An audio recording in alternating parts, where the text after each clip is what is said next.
ఓం నమః శివాయ. ఓం నమో నారాయణాయ. కర్మ నివారణ నరదృష్టి నివారణ కాలభైరవాయ నమో నమః. ఓం గురు అరిష్టేతు సంప్రాప్తే గురు పూజాంచ కారయేత్. గురుధ్యానం ప్రవక్ష్యామి పుత్రపీడోప ఉపశాంతయే. హరి ఓం. మా ఛానల్కి స్వాగతం. చూస్తున్న వీక్షకులకు ప్రేక్షకులకు ప్రియ కాళభైరవ భగవద్బంధులకి స్వాగతం పలుకుతూ మమ్మల్ని ఎంతగానో ఆదరిస్తూ ఉండబడినటువంటి ప్రియ సోదరి మండలి అందరికీ కూడా దేవగురు బృహస్పతి యొక్క ఆశీస్సులను కోరుకుందాం. నర్మదా నది పుష్కర సందర్భంగా గురు భగవానుడు మేషరాశిలో నుంచి వృషభ రాశిలోకి సంచారం చేయడం జరుగుతుంది. మే 1వ తారీఖు 2024 నుండి ఏడాది కాలము వృషభ రాశిలో గురు భగవానుడు సంచారం చేయడం జరుగుతుంది. అంటే దేవగురు బృహస్పతి అనగా దేవతలకే గురువు కనుక ఒక్కొక్క నదికి ఒక్కొక్క సంవత్సరం పుష్కరం రావడం జరుగుతుంది. అలాగా ఆ నదికి మళ్ళీ తిరిగి 12 సంవత్సరాలకు పుష్కర స్నానం చేయడం జరుగుతుంది. కనుక ఈ నర్మదా నదికి 12 సంవత్సరముల తర్వాత గురువు అక్కడ వృషభ రాశిలో సంచారం చేయడం వల్ల నర్మదా నదిలో పుష్కరాలు జరుగుతున్నాయి. కనుక ఈ యొక్క నర్మదా నది ఎక్కడ పుడుతుంది అయ్యా అంటే మధ్యప్రదేశ్లోని అమర్కంట్ అనే ప్రాంతంలో జన్మించి ఆ మధ్యప్రదేశ్ అంతా ప్రవహిస్తూ ఓంకారేశ్వర జ్యోతిర్లింగేశ్వర క్షేత్రంగా అక్కడ ప్రవహిస్తూ తదనంతరము అనేక నదులలో కలిసి సముద్రాల్లో కలవడం జరుగుతుంది. కనుక మనమందరము కూడా పుష్కర స్నానాన్ని ఆచరిద్దాం. ముక్కోటి దేవతలు స్నానం చేయడానికి వస్తారు కనుక వారి ఆశీస్సులు మనం కూడా పొందుదాం. గురువు యొక్క ఆశీస్సులు మనం కూడా పొందుదాం. కనుక వీలైనంత వరకు మనిషికి కింద 16 పనులు పైన 16 పనులు ఎలా ఉంటాయో వీలైతే 32 పుష్కర స్నానాలు చేయడం యోగం. కుదరలేదు కనీసం 16 షోడశ అంటారు.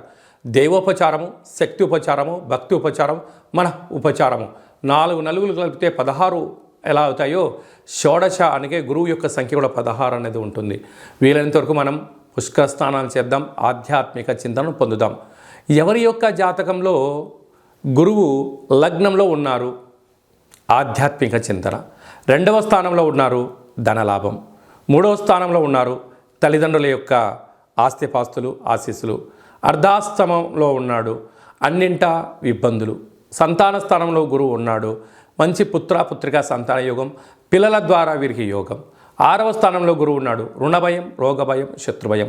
7వ స్థానంలో గురువు ఉన్నాడు విదేశానము, వాహన సౌఖ్యము, నూతన వస్త్రాలు. అష్టమంలో గురువు ఉన్నారు ఆర్థిక ఇబ్బందులు, చదువులో చదువుకోకపోవడం, మతిమరుపు, అనేక ఇబ్బందులు. భాగ్యస్థానంలో గురువు ఉన్నారు వివాహ తదనంతరం వీరికి యోగం పట్టడం. రాజ్యస్థానంలో గురువు ఉన్నాడు వృత్తులు, ప్రభుత్వ ఉద్యోగస్తులు, గ్రామ రాష్ట్ర దేశ ప్రపంచ స్థాయి వరకు ప్రాచుర్యం చెందడం.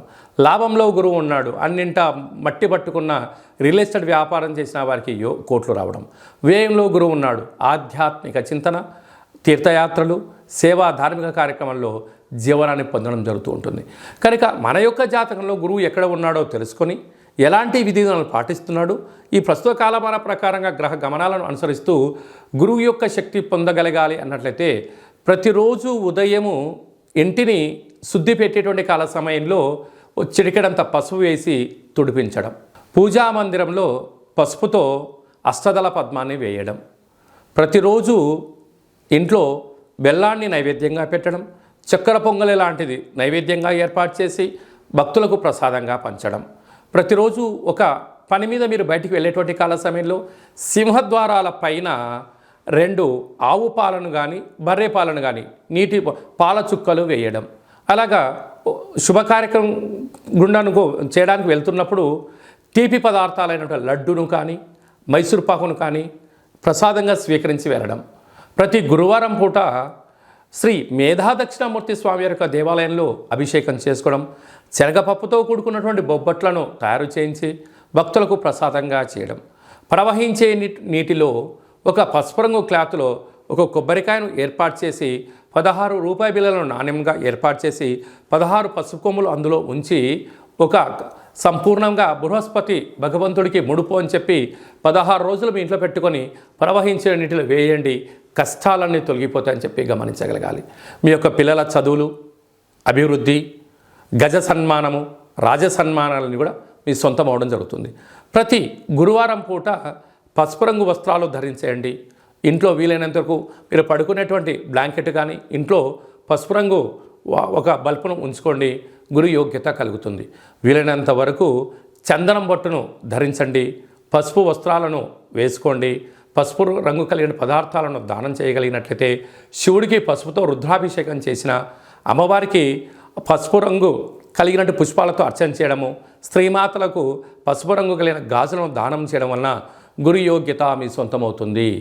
ఇదల్లా మాకు కుదరదు అనుకుంటున్న వారందరూ ఈ కింది నెంబర్ సంప్రదించినట్లయితే కాళభైరవ స్వామి వారికి మీరు అనుకుంటున్న మీ యొక్క జన్మ నక్షత్రం రోజున ఇలా పూజ చేసి ప్రసాదంగా ఏర్పాటు చేసి కాళభైరవ సేవకులకు ప్రసాదాన్ని దానం చేయడం వలన మీ కర్మ అంటే సంచిత కర్మ, ప్రారబ్ధ కర్మ, ఆగమిక కర్మ కూడా తొలగిపోతుందని చెప్పి గమనించాలి. కన్యరాశి వారికి 12 సంవత్సరాల తర్వాత దేవగురు బృహస్పతి వృషభ రాశిలో నర్మదా నది పుష్కరాల సందర్భంగా భాగ్యస్థానంలో సంచారం చేయడము చాలా యోగదాయకము అని చెప్పి గమనించాలి. వివాహం కాని వారికి వివాహము, వివాహమైన దంపతులు అన్యోన్యత, స్థిరాస్తులు, చరాస్తులు, ఆధ్యాత్మిక యాత్రలు, విదేశాలకు వెళ్ళాలని మీ కోరిక నెరవేరబోతుంది. కనుక ఇంకొంచెం మనం విజయం సాధించగలగాలి అన్నట్లయితే శ్రీ కాళభైరవ స్వామి వారికి గారెలను నైవేద్యంగా ఏర్పాటు చేసి సునకపు మహారాజు గారి మెడలో వేసి దానం చేయగలిగినట్లయితే గురు యోగ్యత మీ సొంతం కాబోతుందని చెప్పి గమనించాలి. ఈ దేవగురు బృహస్పతి యొక్క ఆశీస్సులు మనం పొందగలగాలి అన్నట్లయితే మనం వీలైనంత వరకు పుష్కర స్నానం చేద్దాం, ప్రవహించే నీటిలో ఇలాంటి కార్యక్రమాలు ఆచరింపచేద్దాం. ప్రతిరోజు మనం స్నానం చేసేటప్పుడు ఆ నీటిలో చిటికెడంతా రోజ్ వాటర్ని, కొద్దిపాటి పసుపును, పచ్చకర్పూరాన్ని వేసి, వీలైతే జవాజి లాంటివి వేసి సుగంధ పరిమళాలతో కూడుకున్న నీటిని స్నానం చేయడం వలన గురు ఆకర్షణ శక్తి కలుగుతుంది. అప్పుడు ఓం గంగే చ యమునే చైవ కృష్ణ గోదావరి నర్మదే సింధు కావేరి జలేస్మిన్ సన్నిధిం కురు అనేటువంటి మంత్రాన్ని ఉచ్చరింపచేస్తూ సూర్యభగవానికి నమస్కారం చేసుకొని తులసికోటలో నీళ్లను అర్ఘ్యంగా వదిలిపెట్టడం వలన సంపూర్ణ గురు ఆకర్షణ శక్తి కలుగుతుంది. అలాగనే ఇంకనూ మనం శక్తి సంపాదించగలగాలి అన్నట్లయితే ఈ యొక్క పాత్ర కంచు పాత్ర, స్వర్ణాకర్షణ అంటే సువర్ణము అనగా బంగారు, బృహస్పతి బంగారుకు ప్రతిరూపం అవడం వలన ఈ యొక్క అక్షయ పాత్రను మనం ఇంట్లో పెట్టుకొని ప్రతిరోజు పూజ చేసిన తదనంతరం ఇలా శబ్దం చేయడం వలన ఓంకార శబ్దం రావడం జరుగుతుంది.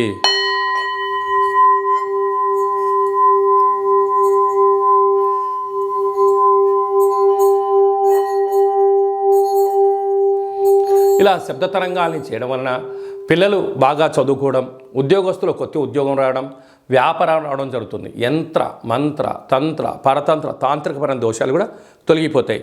ఈ స్వర్ణాకర్షణ అక్షయ పాత్రతో పాటు కాళభైరవ స్వామి యొక్క పిరమిడు, డాలరు, కంకణము, ఒక బృహస్పతికి సంబంధించినటువంటి పూజ, అలాగనే మీకు కాళభైరవ హోమాన్ని వాట్సాప్ ద్వారా ప్రత్యక్షంగా చూపిస్తూ చేయించడం జరుగుతుంది. ఆసక్తి గలవారు ఈ కింద నెంబర్ని సంప్రదించగలరు.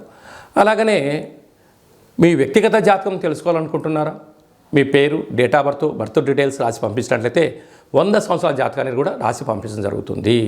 సంపూర్ణమైనటువంటి బృహస్పతి యొక్క ఆశీస్సులు ఇంకొంచెం కలగాలి అన్నట్లయితే పుష్కర స్నానం చేయగలిగితే చేయండి. చేయలేనటువంటి వాళ్ళు ఎవరైనా ఉన్నట్లయితే ఈ కింది నెంబర్ని వాట్సాప్ ద్వారా సంప్రదించగలిగినట్లయితే మీకు